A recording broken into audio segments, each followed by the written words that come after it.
In 1954, doctors and scientists were completely convinced of one thing: the human body could not run a mile in under 4 minutes. This wasn't just an opinion.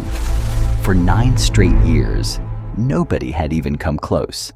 So it wasn't treated as a theory anymore. It was treated as fact. But here's the question: did anyone ever actually break that limit? And if they did, who was it and how? Let's find out. In 1945, Sweden's Gunder Hägg set the world record for the mile, right around 4 minutes and 1 second. For the next 9 years, not a single athlete on Earth could get close to that time. World War II had stalled an entire generation of training, and the record just sat there, untouched. That silence built a belief that this was a hard physical ceiling. Coaches, physiologists, even the best athletes in the world started to accept it. This couldn't be done. Meanwhile, in London, there was a medical student named Roger Bannister. No full-time coach, no modern training facility, just stolen hours between hospital shifts. May 6th, 1954. Iffley Road Track, Oxford. The wind was picking up. Rain looked likely. The race almost got cancelled. But Bannister took the risk anyway. Chris Brasher and Chris Chataway paced him. On the final lap, he threw everything he had into it. As the announcer, Norris McWhirter, started to read the time. The time was 3.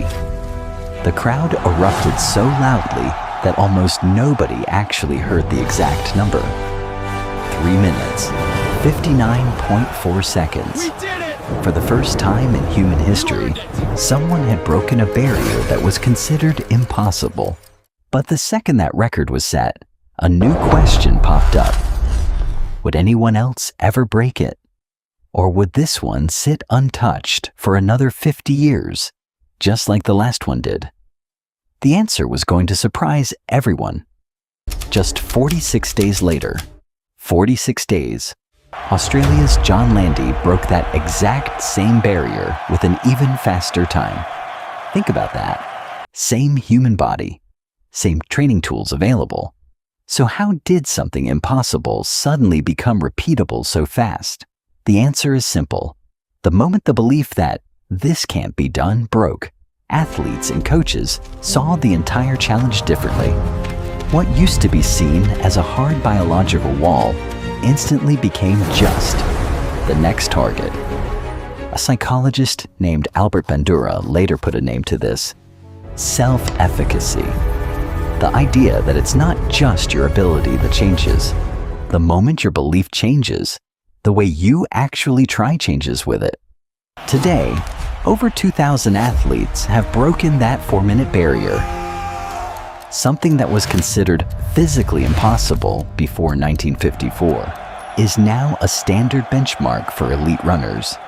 But there's still one question left. That's all elite, professional, fully trained athletes. Has a kid, an actual high schooler, ever pulled this off? Let's tell you about the record that was just set. In March 2025, a new name joined that list: Sam Ruther.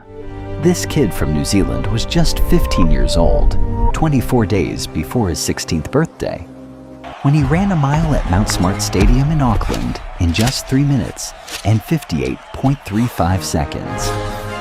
That's an age where most kids are struggling to finish their homework. And the very next day, Ruther went to school, and the principal called him up on stage to have the entire school give him a round of applause. What the best athletes in the world considered physically impossible in 1954, a high school kid just did casually. Now here's the part that actually matters. Those experts back in 1954 weren't lying, and they weren't stupid. They had the strongest evidence available at the time.